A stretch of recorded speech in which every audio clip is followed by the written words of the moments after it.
I can get the bad habit of just spending more money, that immediately when I think I need something, that's straight where I go is my phone and order it. So I'm gonna just take a step back from that, evaluate, do we really, really need this thing? I just think I do right there for the convenience aspect. Hey guys, welcome to this episode of the Rachel Cruze Show podcast. I'm so glad that you're here. So in this episode, we're gonna talk about meal subscriptions. Some of you love them, some of you hate them, but are they really saving you money? And are they worth it? Well, I'm gonna go over all of that and more. Then I'll go over 10 ways for you to save at Walmart. But first, let's talk about things that I am not going to buy in 2022. Take a listen. All right, it feels like the prices just keep going up, which means in turn, we feel like we have to spend more money, but it's not always the case. Number one, remember, you need to budget. Budgeting is gonna be the key to help you take control of your money. And once you do your budget, that's really permission to spend. But when you do your budget, you may look and see, okay, there are categories that, man, we just don't use. And there's stuff that we're just not gonna buy anymore. Winston and I had this conversation, and it was a great one. So here are the 10 things that I'm not gonna be buying this year. Number one, a gym membership. Winston and I have had 2 memberships, and then you get a discount at work, so then you feel like you're getting a great deal, but it's not a great deal when you're not using it. So does he use it? Does Rachel use it? Nope. So we canceled my membership. And we get that money back. I mean, I still try to do some stuff for sure, but I just love like YouTube. I don't know, I can just find things to do. I don't need to go to the gym as of now. Maybe Rachel will be fit in 2024. So we'll talk in 2 years. Number 2, memberships for family activities. So I don't know if it's just in Nashville or where you are, but there are so many areas and places and destinations for kids. So everything from like the zoo, the science center, Monkey's Treehouse, which is like a little indoor playground thing. There's like little trampoline parks around. So there's so many options to take your kids.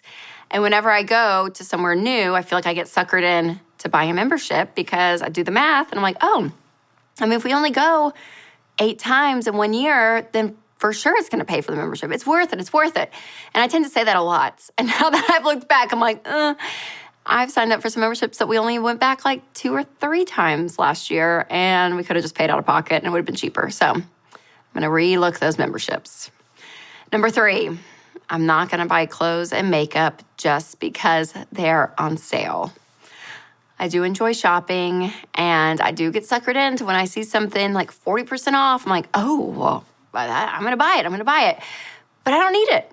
That's the fact, Rachel. I do not need it. Now, when I do need something, then I would love to buy it on sale because it's cheaper, but I'm not going to just automatically assume when there's a sale that I'm gonna buy something. So that is one thing I'm gonna stop doing.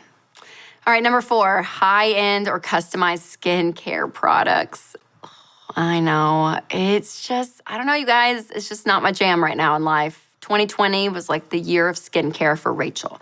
I went in, I bought a bunch of nice stuff. I did all these peels and stuff on my face and machine. I don't know, I just did a bunch of stuff because I was like, I'm gonna try it out and get really great skin.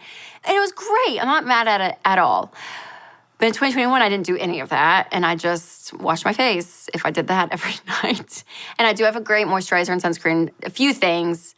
That's it. And so in 2022, I don't think I'm gonna continue on the high-end skincare route. My mom's probably gonna kill me and some other people in my life, but I don't know. It's just not my thing. I'm gonna save the money in 2022. All right, number 5, expensive greeting cards. So I'm not a big fan of cards these days. I mean, you're paying like $5, even $6 for a card, and that could be for Father's Day or kids' birthdays or anything like that.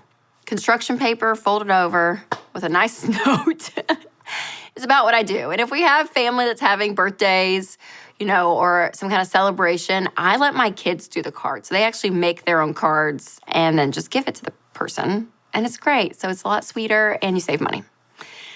I'm also gonna stop buying pre-cut produce. So when you buy pre-cut fruits or vegetables, you can pay almost 40% more for just that versus getting the uncut. And I bought this chopper thing, and it has like 2 different grades, and you can put an onion. I mean, you can put anything in, bell peppers, onions. You chop it, and it comes so little, like so little. I'm like, this is amazing. I can do this. All I gotta do is just chop it, and there it is, and save money. So that's one thing. And then Winston and I are starting a garden as well. So I may not even be buying a lot of produce. It's gonna be coming right out of the cruise yard. Very excited about that. All right, number 7, brand name prescription drugs. So when you go to the doctor, and if you're sick or anything else, and they give you prescription drugs, they're gonna write you a prescription, you can actually ask for the generic version. And that generic version costs anywhere from 20 to 80% less. Lots of cash to save there. Number 8, brand name items at the grocery store. So I definitely have things that I buy that are brand name, cereal and chips. Like there are some things I definitely will. But a lot of stuff, like whether it's dairy or eggs or certain produce, like all that, I will buy the store generic version because you save so much money. So sour cream, milk, eggs, cheese, all of that, I just go store brand. Number 9, I'm gonna try to spend less on Amazon. I just got in a bad habit. I'm gonna just blame COVID. I feel like the pandemic, you can just blame anything on. And that's what I'm gonna blame them on, all my Amazon purchases. Because whenever I need something or want something, I'm just like, oh, I'll just go to Amazon. Because it is so convenient. They have everything and it ships right to your door. But I can get in the bad habit if I end up just spending more money, that immediately when I think I need something, that's straight where I go is my phone and order it. So I'm gonna just take a step back from that, evaluate, do we really, really need this thing? And I bet a lot of my purchases I don't really need. I just think I do right there for the convenience aspect. And plus, Amazon is increasing their subscription for Prime. So if you're not aware of this, I think it's like $20 more. So it went from like $119 to $139. So just be aware. And last but not least, I am not going to spend money on subscription boxes. So I know all of this is opinion, right? This is all Rachel's opinion. So it may work for you. It may be great. But for me, I've done it from like food and beauty and clothes, like different things. And yeah, it's kind of fun getting new products or like getting a meal shipped to you that you have to cook and all that. So like, they're not all bad. But for me, and that's how I'm like, I just don't need it. I'm just gonna say no. And saving money, because some of them, depending on what it is, can be very expensive. So I'm gonna nix subscription boxes and I'm not gonna use those in 2022. So I hope that helped you guys. Just think, for the year, what are some things that I don't want to waste money on anymore? And everyone's going to be different. I totally get that. But I love to hear from you guys. I love hearing people's creative things because some people say, oh, I spend money on this, but I'm not going to. I'm going to replace it with this, and it's much cheaper. And I'm like, what? I never knew. So I want to hear from you guys. So make sure to share it with us in the comments below.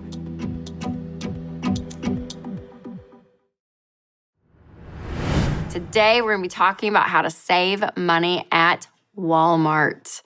So I know sometimes Walmart can get a bad rap, but you actually can save so much money there. Specifically, there are 10 ways to do it that we're going to talk about in this episode. So number 1, use the Walmart app. So this app is free. It makes it easy to find deals in the rollbacks section where some items are up to 80% off. And the app helps you when you are grocery shopping to actually make a list, and that makes your meal planning even easier. Number 2, try Walmart curbside pickup. So instead of spending time and energy shopping in person or even paying for delivery, you can order groceries and other items online via the app and pick it up in the front of the store. And Walmart employees do the shopping for you and load everything into your car for free, which is amazing. And you don't even need the Walmart app to do the pickup service. But if you do have the app, it's easier to find discounts. So make sure to remember that. Number 3, buy generic. Walmart's generic brand is called Great Value, and it's actually less expensive than other stores' generic brands. So this is a great one, a great option. And don't forget to read the labels. Most of the time, the generic brands will have the same ingredients as even the name brands. Number 4, look for the clearance sections. So Walmart doesn't have just one clearance section. They have multiple across different aisles and different sections of the store. So go and look, because sometimes they can even be hidden in the back of the store, not just in plain sight. Number 5, use coupons. Walmart accepts all valid manufacturer, printable, and buy one, get one free coupons. They even have a print and use coupon section on their website. They also have an overage policy, which means that if the coupon discount is greater than the cost of the item, they'll deduct the full value of the coupon from your total bill. Now, there are some restrictions on combining coupons and all of that, but they have all of that listed on walmart.com. Number 6, take advantage of the price match policy. So if you find an item on walmart.com that's less than the identical item in the store, they'll match the price. There are some rules here. For example, the item has to be in stock in the store to get the price match, but some great deals are there, so make sure to check out their website as well. Number 7, save on party supplies. The dollar store is always a great spot to go get dollar supplies, but Walmart even beats their prices. Some items are just 97 cents. Some of them are so cute, you guys, and even some cards, which I'm not a huge fan of buying greeting cards because they are so expensive. Well, at Walmart, some of them are just 47 cents. Absolutely amazing. Number 8, check out Walmart's certified refurbished electronics. So you can buy refurbished TVs, cell phones, laptops, tablets, headphones, and other electronics from Walmart, which means that they're going to be a lot less expensive than if you buy them new. And they're tested to make sure they work like new and everything. They have the accessories with them, a 90-day minimum warranty. They have a huge selection on walmart.com, so make sure to go look for that before you go and buy a brand new TV or a brand new iPhone. Number 9, free shipping. This is the best. So you can actually get free next-day shipping on select items in certain zip codes and free 2-day shipping on orders over $35. Now, make sure that you don't overspend just to get $35, but if you had $35 worth of stuff you're going to buy anyways, the free shipping is there, and it's great. Number 10, browse the flash picks. On both the Walmart app and website, there's a category called flash picks. So this section shows a ton of sale items, and most of them are on sale by more than 50%. And they switch up the items often, so go back and check out for new deals. Well, I hope this helps you. I always love some great tips when it comes to saving money, especially on stores that a lot of you guys love. And a lot of people shop at Walmart, obviously, and there are ways to save even more, which is so great. And if you want even more tips on saving money, planning meals, and building an affordable grocery list, that you can pick up at Walmart. Make sure to check out my meal planner and grocery savings guide at RamseySolutions.com/meal planner.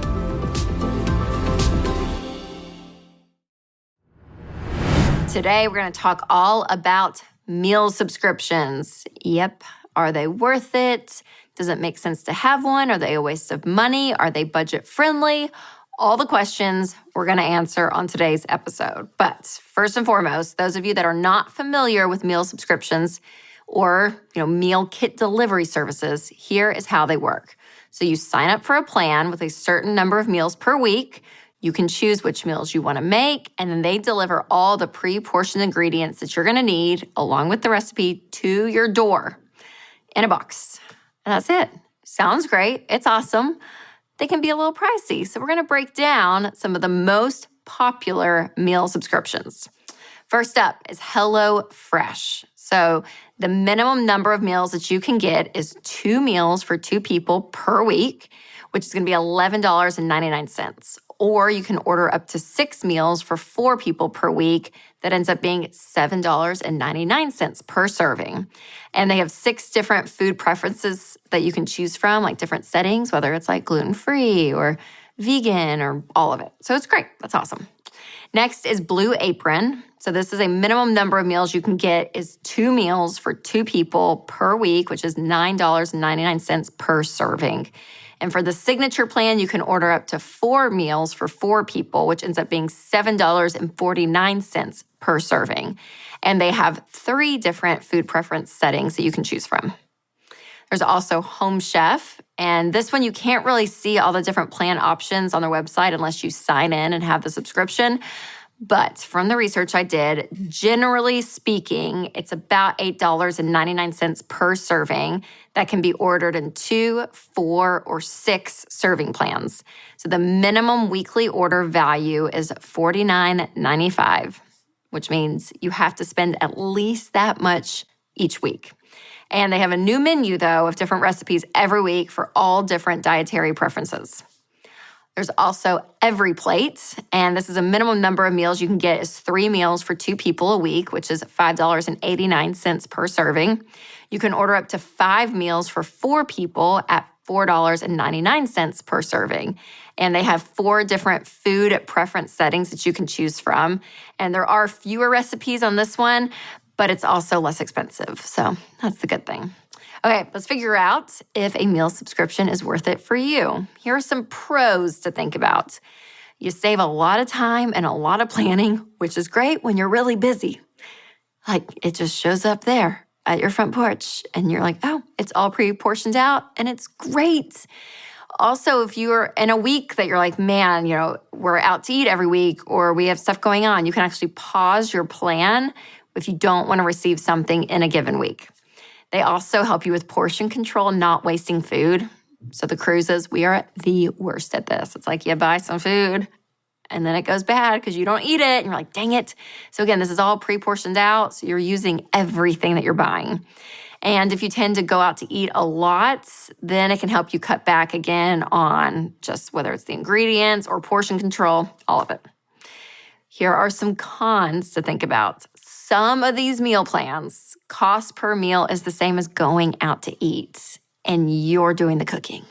So you're basically paying to go out to eat, but you're the one that got to do the dishes and everything after, and you're like, dang it. Also, a con is that you're not going to get leftovers if everything is portioned out. So that's one benefit of cooking at home is that you're like, oh, I can use this for lunch tomorrow, or we can continue to use this for dinner tomorrow. Not the case with these meal plans because, again, they're so portioned out. And these plans don't eliminate your need to grocery shop, okay? So you're gonna have to do the rest of your meals and snacks and everything that don't come in the meal subscription. Also a con, you have to pay for delivery. So it's all the pricing we talked about plus some delivery fees on top of that. Now, here are some tips for you to think about. Okay, should I try a meal subscription? Well, you can look for the meals that will freeze well and do a large number of those meals because you're going to get the lowest possible price per serving, and you can save them for later. Also, you can save your recipe cards for the future. So if you want to do your own cooking, you at least have some new recipes. Also, you can look for deals. So a lot of these companies do tons of promos that you can look for. I mean, this is on the internet or on their website or social media and all of that, which is great. So you may even get some of the higher quality ingredients for less than the grocery store pricing with some of those promos. There's also a lot of factors that go into determining if a meal subscription is right for you. So you have to think about how many people do you have to feed, how the ingredient prices compare to your local grocery store, how many leftovers are you gonna get out of just one meal. And if you have a big family, then a meal subscription probably is gonna be more expensive for you because you're having to order more and more and more food. But if you're single or it's just you and your spouse and you want to have a meal subscription kind of as a luxury and it's in your budget, that probably would make more sense. Now, I do have friends and they just make their kids their own food on the side and they do a meal subscription box for the 2 of them. So maybe that's something to think about. But again, when you're in baby steps 1 or 2, so you're starting your emergency fund or you're getting out of debt, this kind of stuff is considered a luxury. Like, cut it out. The cheapest thing probably is going to be just buying food at the grocery store, cheap food, and making it at home, okay? So this is where you're like buckling down and you're not spending on extra. But if you're on other baby steps and this works in your budget and you're like, yeah, this works for our family, then you can do it. There's not a one-size-fits-all answer here, but I would say compare prices. So do some shopping, compare again the prices of the meal subscription, all of it to stay on top of your budget and figure out what is right for you. So we keep talking about budgeting, and the food budget category always seems to be a budget buster.